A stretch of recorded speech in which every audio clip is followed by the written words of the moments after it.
पेट healing क्या है? पेट healing, animal healing बिल्कुल वैसे ही है जैसा ह्यूमन हीलिंग है। इनफैक्ट पेट्स ज़्यादा सेंसिटिव होते हैं।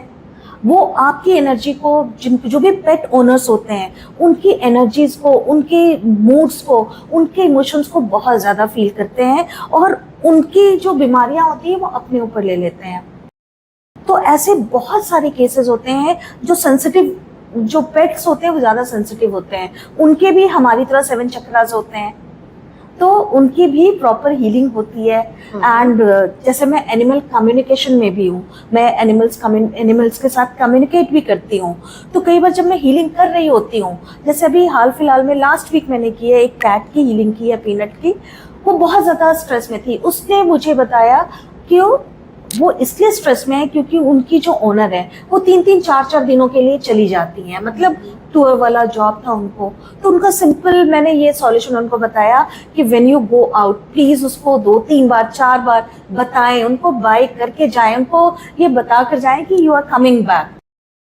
तो हमें ये कैसे पता लगे कि हमारे पेट को इस समय हीलिंग की जरूरत है?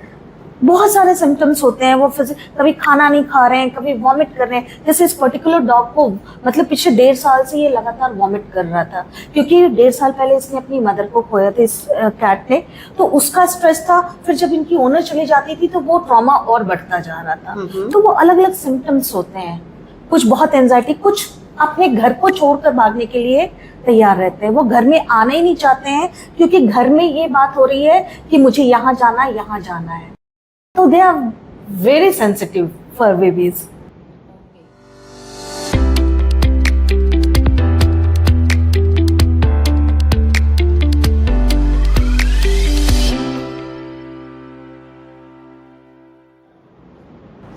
आज का सेशन हमारा रेकी हीलिंग के बारे में है और हमारे साथ आज मौजूद हैं Swati Kumar. Welcome Swati. Thank you Rekha for having me. Thank you. So Swati, what is recce healing और आप रेकी हीलिंग में कब और कैसे आए? सबसे पहले मैं बताना चाहूँगी मैं इस फील्ड में आई कैसे। Credit goes to my husband. मेरे husband mostly Singapore official tour पे जाते होते थे। मैं कई बार उनके साथ जाती थी और जब वो ऑफिस में बिजी होते थे तो मैं ऐसे ही जाते जाते मतलब मुझे ये इंस्टीट्यूट दिखा और मैंने उसमें एंटर किया और वहाँ जाकर मुझे पता चला रेकी क्या चीज़ है और मेरा एक इंटरेस्ट डेवलप हुआ। और बुद्धा की सेइंग है कि when a student is ready the teacher appears. तो बस यही चीज हुई मेरे साथ और फिर मैंने वहां से सीखना शुरू किया। ग्रेट। हाँ, और रही बात रेकी की, रेकी एक जापानीज हीलिंग थेरेपी है जो कि हमारे इमोशनल और फिजिकल वेलबींग के लिए किया जाता है। इट इज जस्ट कि हम ह्यूमन बॉडी, माइंड, सोल तीनों को कंबाइन करते हैं, तीनों की बेटरमेंट के लिए हीलिंग की जाती है। एक ऑल्टरनेटिव हीलिंग थेरेपी है जिसका कोई भी साइड इफेक्ट नहीं है। इनफैक्ट ये जो रेकी हीलिंग है, हम बोलते हैं जापानीज हीलिंग थेरेपी है, बट इसकी ओरिजिन इंडिया में ही है। हमने डॉक्यूमेंटेड नहीं किया इसको, तो अब ये वहाँ गई। जैसे ये एक टच थेरेपी है। हमारे इंडिया में जब किसी बड़े से हम मिलते हैं, हम उनका पाँव छूते हैं और वो हमारे सर पर हाथ रखकर आशीर्वाद देते हैं। That is healing only. ये टच थेरेपी ही है। आपको दर्द होता है, आपके पेट में दर्द है, आपके हाथ ऑटोमेटिक आपके पेट तक जाते हैं। छोटा बच्चा गिर गया, उसकी मम्मी उसको सहला रही है। It is also a form of healing. और इसी को जब हम थोड़ा स्पेशल ट्रेनिंग वगैरह के साथ करते हैं तो फिर ये रेकी हीलिंग एक अलग रूप में हमारे सामने आती है। जी जी। सो स्वाति, मनी रेकी क्या है और रेकी के द्वारा हम ज्यादा से ज्यादा मनी को अपनी लाइफ में कैसे अट्रैक्ट कर सकते हैं? आई रियली थैंक यू कि आपने मुझसे एक क्वेश्चन पूछा, क्योंकि मनी रेकी से रिलेटेड मेरे पास बहुत कॉल्स आते हैं और लोगों को ये समझाना बहुत ज़रूरी है कि money reiki it's a kind of myth. मेरी पूरी रिस्पेक्ट है उनके लिए, उन लोगों के लिए जिनको मनी रेकी से फ़ायदा हुआ है। बट प्रैक्टिकली आप सोच कर देखें कि मनी रेकी से अगर इतना फ़ायदा हुआ होता तो हमारे इंडिया में तो कभी कोई गरीब होता ही नहीं। हम सब लोग एक रिच लाइफस्टाइल को बिलोंग करते हैं। मनी रेकी इज मोस्टली ये, उसका जो शॉर्ट फॉर्म है कि हम किस तरीके से अपनी विश को मैनिफेस्ट करते हैं। लॉ ऑफ अट्रैक्शन इसका मेन कोर है कि आप क्या डिसाइड करते हो अपने लाइफ के लिए, आपको कितना चाहिए। इसका एक तरीका है द सीक्रेट बुक अगर आपने पढ़ी हो, और अगर पढ़ने का शौक नहीं है तो मूवी भी आ गई है, हम उसमें भी देख सकते हैं। You decide what you want, जो आपको चाहिए, बी वेरी स्पेसिफिक, एक जनरलाइज कुछ भी नहीं, उस चीज को डिसाइड कीजिए, ask the universe, visualise that कि वो चीज प्रेजेंट वे में आपके साथ हो रही है, and you will get it. ये तो इसका मतलब कि मनी रेकी तो हम खुद कर सकते हैं, इसके लिए हमें किसी हीलर के पास जाने की जरूरत बिल्कुल भी नहीं। ये मनी रेकी क्या, कोई भी आप अपनी विश पूरी कर सकते हैं। तो मनी रेकी मुझे ऐसा लगता है कि हम अगर खुद अपने लिए करें तो ज्यादा अच्छा है, instead of wasting our money anywhere else. Great, ये तो स्वाति आपने बहुत बड़े एक मिसकंसेप्शन को दूर किया है, क्योंकि मैंने बहुत जगह से, मेरे पास डेली व्हाट्सएप पे भी मैसेजेस आते हैं कि कैसे मनी से ज्यादा धन को आकर्षित कर सकते हैं अपनी लाइफ। बिल्कुल, इसका बस मैं एक ही लाइन बोलूंगी कि अगर आपके पास मनी रेकी से पैसे आ जाते तो हम में से कोई भी गरीब नहीं होता, या हम में से किसी को ज्यादा पैसों की चाहत ही नहीं होती, अगर ये इतना इजीली अवेलेबल होता तो। बिल्कुल सही कहा आपने। सो रेकी से किस तरीके के इश्यूज को हील किया जा सकता है? रेकी से इमोशनल और फिजिकल दोनों चीजों को हील कर सकते हैं। आजकल की जो लाइफ है ना, वो बहुत स्ट्रेसफुल है। एंजाइटी, एंगर, डिप्रेशन, मतलब डिप्रेशन तो आज एक स्कूल बच्चे को बोले उसको भी डिप्रेशन का मतलब पता है। तो ये सब जो है, ओवर थिंकिंग, नींद नहीं आना, हमेशा नेगेटिव थॉट्स में घिरे रहना, जो इमोशनल इश्यूज हैं वो बहुत अच्छे से क्योर होता है। एंड फिजिकली भी, लाइक अभी अमेरिका में भी हॉस्पिटल्स में भी रेकी को मान्यता दे दी है, ठीक है कि, और किसी भी तरीके का फिजिकल इश्यूज, यानी इवन कैंसर, कोमा तक भी रेकी से ठीक होता है। बट दो चीजें हैं, बीपी एंड शुगर, इसके लिए मैं रेकी एडवाइस नहीं करती हूँ, because these are lifestyle issues, कि आप रेकी हीलिंग करवा रहे हैं और फिर भी आप अपने खाने पीने, लाइफस्टाइल को चेंज नहीं कर रहे हैं, तो उस कंडीशन में रेकी बहुत ज्यादा वर्क नहीं करती है, because you have to change your lifestyle also. उसके लिए हमें किसी रेकी हीलिंग की जरूरत नहीं है, जस्ट आपको अपना लाइफस्टाइल चेंज कीजिए और थोड़ा बहुत मेडिटेशन जो बहुत जरूरी है वो कीजिए। जी, डिस्टेंस हीलिंग क्या है और क्या ये उतनी ही इफेक्टिव है जितनी हैंड्स ऑन हीलिंग? बिल्कुल, डिस्टेंस हीलिंग का मतलब you can heal any person anywhere in the world. दुनिया के कोई किसी भी कोने में बैठा है, आप अपनी जगह से बैठकर उनको हील कर सकते हैं। And it is only quantum theory of physics. इसमें कोई पूजा पाठ, रिलीजन नहीं है। इसमें है कि हमारे आसपास हर जगह अलग अलग कॉस्मिक एनर्जीज हैं, फ्रिक्वेंसीज अलग अलग हैं, हम सिर्फ उस फ्रिक्वेंसी को मैच करते हैं। और थर्मेटिक लॉ ऑफ सिमिलैरिटी, ये डिस्टेंस हीलिंग का मेन लॉजिक है, जिसको हम फॉलो करते हैं। एक प्रोसेस होता है जिससे कोई कहीं भी बैठा हो तो हम उसको हील कर पाते हैं, और ये उतना ही इफेक्टिव है जितना कोई आपके पास आकर हीलिंग करवाता है। उसमें 1% का भी कोई चेंज नहीं होता है उसके असर में। Both are equally effective. तो डिस्टेंस हीलिंग को किस तरीके के इश्यूज में या किस तरीके की बीमारियों के केस में करवाया जा सकता है? Same as hands on healing, दोनों का सेम ही होता है, इमोशनल एंड फिजिकल इश्यूज दोनों में। हाँ, उसमें कोई डिफरेंस नहीं है, इश्यूज सेम रहते हैं। अगर कोई पास में है, रहते हैं तो हैंड्स ऑन करवा लेते हैं, बट आज के टाइम में 99% लोग डिस्टेंस हीलिंग ही प्रेफर करते हैं। कन्वीनियंस की जरूरत नहीं है, कम आते हैं, बहुत कम लोग आते हैं, क्योंकि टाइम एक बहुत बड़ा फैक्टर है। जी, है ना? और ये उतनी ही इफेक्टिव है जितनी बिल्कुल की हैंड्स ऑन हीलिंग। बिल्कुल बिल्कुल भी डिफरेंस नहीं होता है। जी, और ये एक सेशन लगभग कितना लंबा जाता है? 40 to 45 मिनट्स। और क्या मैं अपने स्पाउस की हीलिंग करवा सकती हूँ? करवा सकते हैं, अगर आपने उनको इन्फॉर्म किया हो तो। बिकॉज रेकी हीलिंग का एक बहुत बड़ा जो फैक्ट है वो ये है कि हम विदाउट परमिशन हीलिंग कभी नहीं करते हैं। एक हीलर के पास उसको, किसी भी इंसान को हील करने की परमिशन होनी चाहिए, अदरवाइज वो हीलिंग इफेक्ट नहीं करती है। काफ़ी आते हैं रिलेशनशिप इश्यूज के लिए, लेकिन मेरा पहला क्वेश्चन उनसे यही होता है, क्या आपके पार्टनर को, स्पाउस को, या जो भी रिलेटेड पर्सन है उनको आप बता रहे हैं? क्योंकि अब दो ही केसेस ऐसे होते हैं जब हमें बिना परमिशन के भी हम कर सकते हैं। एक, जब कोई छोटा बेबी हो, या जब कोई हॉस्पिटलाइज्ड है तो नेक्स्ट टू कीन हमें परमिट करते हैं। Without permission it is not possible. तो अगर आपके हस्बैंड बोल रहे हैं कि हाँ उनको करवाना है, डेफिनेटली करवा सकते हैं। बिल्कुल बिल्कुल। लेकिन what if he is not ready to give permission? Then I am sorry, मतलब मैं रेकी रूल्स के अगेंस्ट तो नहीं जाऊंगी और मैं ये Okay. नहीं कर पाऊंगी। तो बिना- ना ही कोई फेक प्रोमिसेस हैं जी। ना ही कोई फेक गारंटी है। इसका मतलब कि बिना किसी की भी परमिशन लिए बिना रेकी आप नहीं कर सकते। नहीं कर सकते हैं। जी। रेकी हीलिंग से पहले कौन से प्रिकॉशंस लेने चाहिए? जब हीलिंग शुरू करते हैं उसके पहले भी मैं गाइडलाइंस देती हूँ। उसमें जो मेन पॉइंट्स होते हैं, एक आपके शरीर पर मेटल नहीं होना चाहिए, चाहे वो कोई भी ज्वेलरी हो। लाइक मैंने भी अभी पहना हुआ है, लेकिन अगर जब मैं हीलिंग करती हूँ जी। तो कोई ज्वेलरी नहीं पहनती हूँ। और जो हीलिंग रिसीव कर रहे होते हैं उनको भी कोई ज्वेलरी नहीं पहननी होती है। वो बिल्कुल एक शांत जगह में लेटे रहेंगे। उनके पास फ़ोन, लैपटॉप, टीवी, ऐसी कोई भी चीज़ ऑन नहीं होनी चाहिए, क्योंकि ये क्या होता है कि ये जो इलेक्ट्रोमैग्नेटिक रेज हैं ये डिस्टर्ब करती हैं कॉस्मिक एनर्जीज को चैनलाइज करने में। और दूसरी चीज़ है, अगर किसी को स्टंट लगा हो या फिर किसी के शरीर में कोई मेटल हो तो भी मैं उनकी हीलिंग नहीं करनी चाहिए, क्योंकि आपने कई बार सुना होगा कि अगर किसी को स्टंट लगा है तो उसको बिजली कड़कती है तो उससे दूर रखते हैं। जी, जी। है ना? तो ये सेम चीज़ है, क्योंकि ये एनर्जी इतनी पावरफुल होती है कि उसका असर आ सकता है। तो ये सारी गाइडलाइंस मैं पहले ही दे देती हूँ।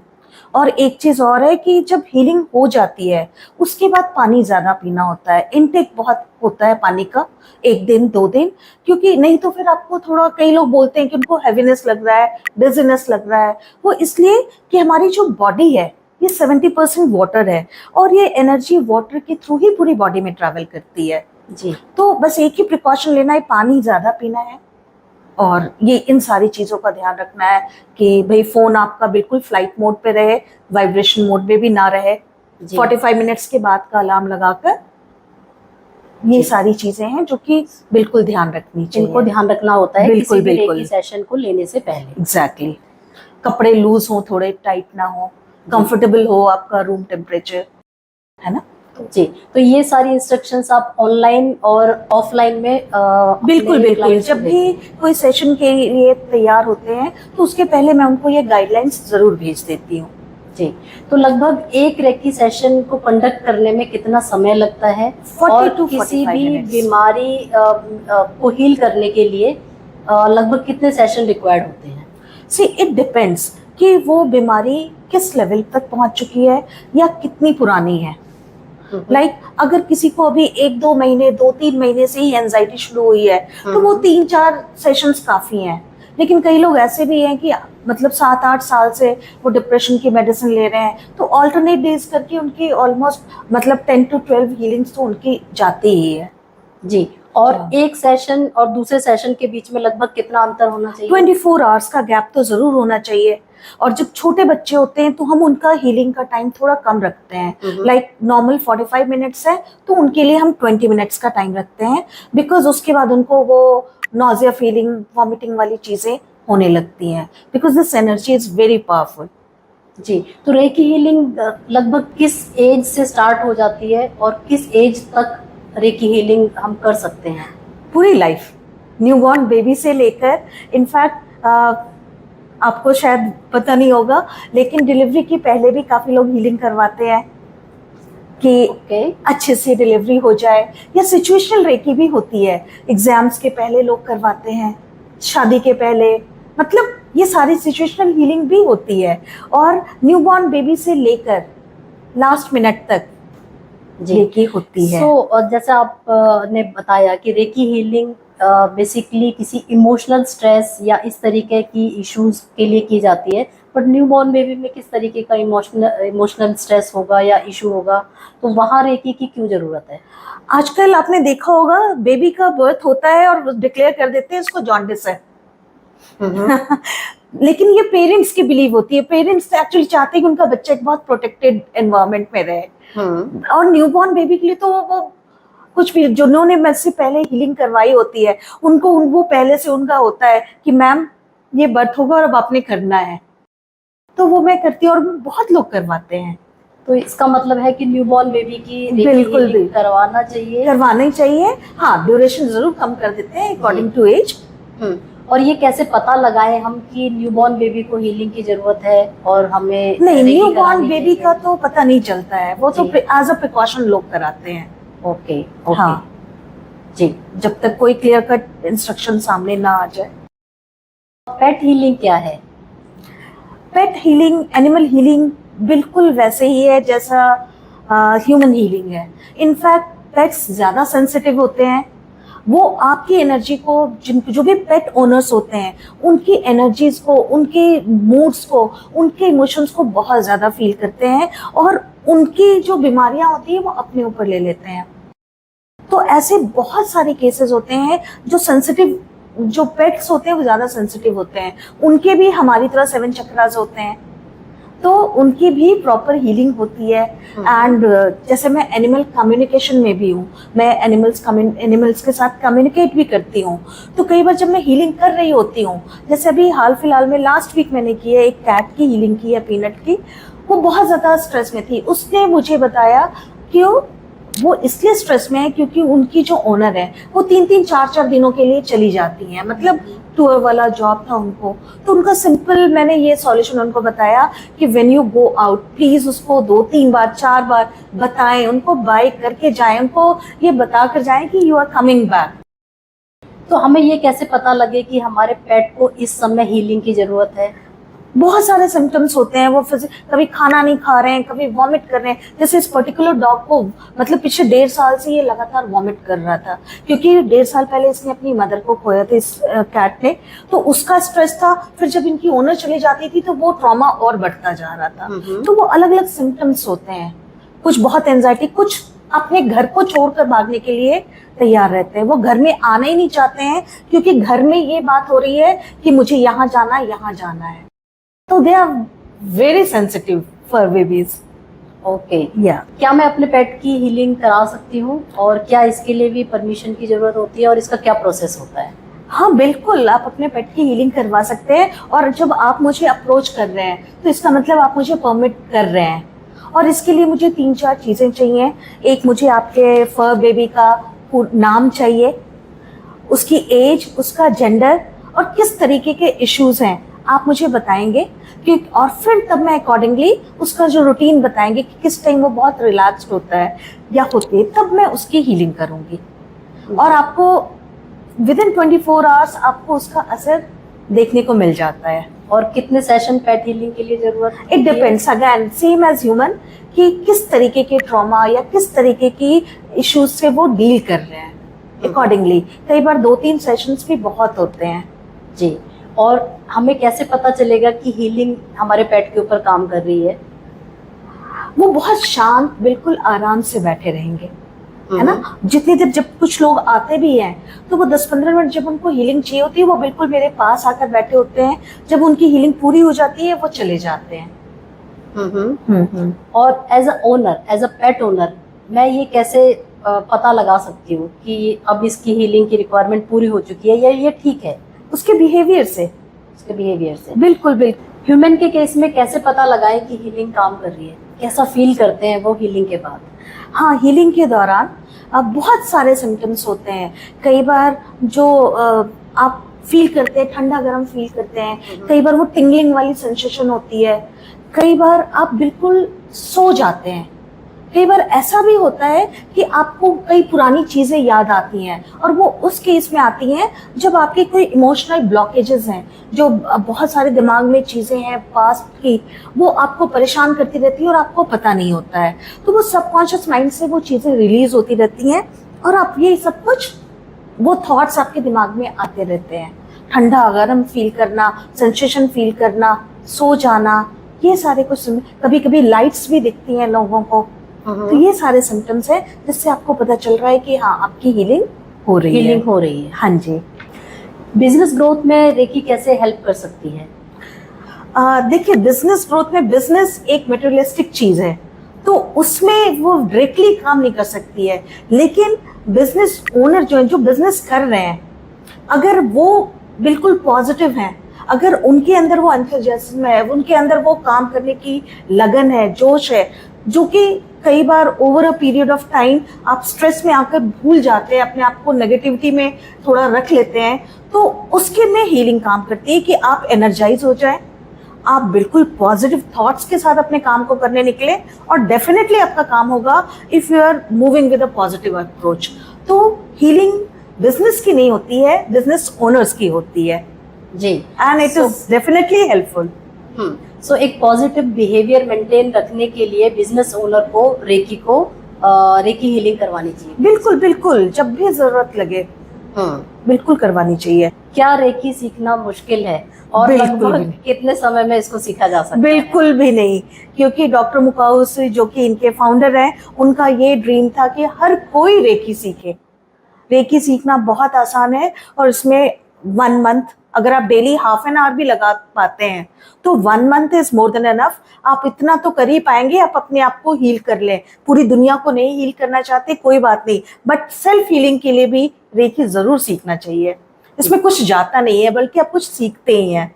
और कितना समय लगता है रेकी 1 मंथ पूरा सीखने के लिए? 1 मंथ, सिर्फ 1 मंथ में हम रेकी सीख सकते हैं? बिल्कुल बिल्कुल सीख सकते हैं। और ये रेकी जो सीख सकते हैं 1 मंथ में, ये सिर्फ अपने लिए काम करेगी या अपने दूसरों फैमिली के लिए भी? दूसरों के लिए भी बिल्कुल, दूसरों के लिए भी। डिस्टेंस हीलिंग भी 1 मंथ में आ जाती है जी, कि तो आप किसी को भी हील कर इसके लिए पाएं। किसी तरीके की एक्सपर्टीज या प्रैक्टिस की जरूरत नहीं होती है? और शुरू में प्रैक्टिस किसके ऊपर करें? देखिए, इसके लिए सबसे जरूरी है कि अगर आप मेरे पास आ रहे हैं तो बहुत सारे YouTube चैनल देखकर ना आए, क्योंकि इतने मिस कॉन्सेप्ट के साथ आप आते हैं तो चीजों को अनलर्न करना मुश्किल हो जाता है। अगर आप कुछ नया सीखना चाहते हैं तो पुरानी चीजों को आपको कहीं छोड़ना पड़ेगा, कि बहुत सारे ऐसे भी थॉट्स होते हैं, ऐसे फैक्ट्स भी होते हैं जो कि यूट्यूब में आपको क्लियरली नहीं बताए जाते हैं। जी। तो बिल्कुल सीखने के तरीके से आइए, और आप उसके लिए कोई आपके पास कोई प्री रिक्वायर्ड नॉलेज नहीं होनी चाहिए, ऐसा कुछ भी नहीं है। कोई 14 साल का छोटा बच्चा भी सीख सकता है, तो कोई ऐसी इसकी क्वालिफिकेशन नहीं चाहिए इसके लिए। तो मेरा नेक्स्ट क्वेश्चन यही से आता है कि चीजों को अनलर्न कैसे करें? ये बहुत मुश्किल है। हाँ, ये बहुत मुश्किल है कि एक बार जो आपके दिमाग में सेट हो गए उस चीजों को हटाना। It just comes with practice. और कितनी प्रैक्टिस के साथ चीजों को अनलर्न करना, या इसमें रेकी कुछ इसको फास्ट करने में हमारी हेल्प कर सकती है? जितने आप पैशनेट होकर सीखना शुरू करेंगे ना, आपको खुद ही फैक्ट्स दिखते जाएंगे। अच्छा, वो ऐसे था। आप अगर मुझसे सीख रहे हैं तो मुझसे जितनी क्वेरीज करेंगे और आपको जितने आंसर मिलेंगे, आप सेटिस्फाइड होते जाएंगे और पुरानी चीजें अनलर्न होती जाएंगी। जी, और ये प्रैक्टिस से ही बिल्कुल प्रैक्टिस से ही आता है। हम सिंपल मेडिटेशन से, रेकी के बेसिक्स से, व्हाट इज रेकी, चक्रास, ये इन सारी चीजों से शुरू करते हैं कि कहीं कोई चीज रह न जाए, क्योंकि सीखना बहुत इम्पोर्टेंट है। एक सही तरीके से सीखने के लिए बिल्कुल बेसिक से शुरुआत करते हैं। जी, तो ह्यूमन बॉडी के मुख्य ऊर्जा बिंदु क्या है? ये हम सब 7 पॉइंट्स होते हैं हमारे, तो उन 7 पॉइंट्स पे, उन 7 चक्रास पे ही फोकस करते हैं हम, जिससे कि ये पूरी बॉडी हमारी मतलब अलाइन हो जाती है। अब अगर कुछ हीलर्स की मैं बात करूं, कुछ लोगों की बात करूं, तो वो हमारे जितने चक्रास हैं उतने मतलब कंफ्यूजन बहुत क्रिएट करते हैं कि 21 चक्रास पे हमें फोकस करना है, ये करना है। बट हमारे जो मेन 7 चक्रास पे भी अगर हम फोकस कर लेते हैं, we are good to go. Swati, इतने सारे लोगों की हीलिंग करने के बाद आप खुद को कैसे हील कर पाती हैं और खुद को इतना पॉजिटिव और इतना रिदम में कैसे रख पाती हैं? क्योंकि ये भी एक मिथ है कि अगर आप हीलिंग करते हो तो एनर्जी आपके अंदर से जाती है और आप ड्रेन्ड आउट होते हो। It is not true. मेरे जो हाथ है ना, ये एक मीडियम है जिसके थ्रू हीलिंग की जाती है। ये कॉस्मिक एनर्जी यहाँ से आ रही है और हाथों से होते हुए जा रही है। तो जितनी बार मैं हीलिंग करती हूँ, कुछ पार्ट मेरे अंदर भी आता है और मैं भी एनर्जाइज होती हूँ। मेरी एनर्जी कहीं से भी ड्रेन आउट नहीं हो रही है, मैं खुद भी री एनर्जाइज हो रही हूँ जब मैं किसी को हील कर रही हूँ। तो ऐसा बिल्कुल भी नहीं है कि मैं रिदम में नहीं हूँ या एनर्जाइज नहीं हूँ।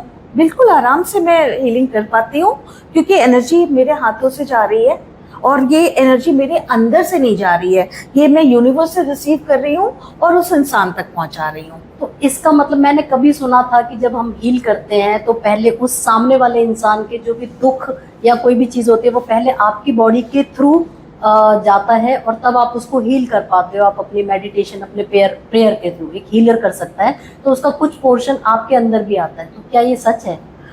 नहीं, क्योंकि अगर आपने वही है ना, empty knowledge is very dangerous. जी। तो सबसे पहले हम ये करते हैं, जब भी कोई भी हीलर है, कोई भी हील करता है, अपने आप को प्रोटेक्ट करते हैं हम, जिससे कि किसी भी तरीके की नेगेटिविटी या कुछ असर हमारे ऊपर ना आए।